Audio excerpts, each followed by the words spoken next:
ភាពក្រុមការងារនៃវត្តមនីសច្ចវង្សរៀបចំចងតុងជាលាតុងជាតិសាសនាចងគូមភ្លើងតម្លើងដូចគួរ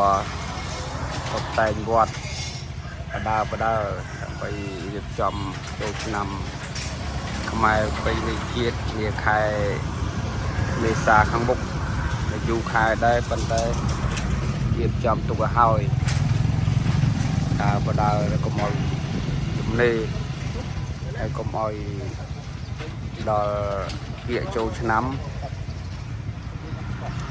នោះសភេតថាព្រោះពាក្យចូលឆ្នាំនោះប្រសងក្តីពលសក្តីទៅពលគ្រប់គ្នាហ្នឹងហើយពលគ្រប់គ្នាចឹងតែជាកន្លែងណាអាចធ្វើបានធ្វើបដាហើយនេះចងទុំចងគោមដាក់ភ្លើងដាក់អីចឹងហើយទៅ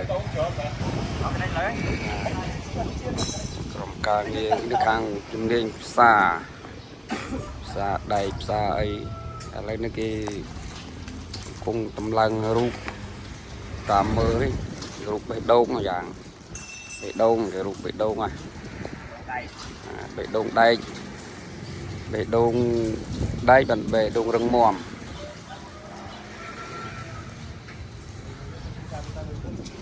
ព្រឹកមិញភ្លៀងកក់ខែបាន1មេទៅទៀតញោមញាតិពុទ្ធបរិស័ទប្រហែលថ្ងៃក្តៅឥឡូវនេះបានកក់ខែទាំងព្រឹកវិហារ1មេហ្មងបានត្រជាក់តិចដែរ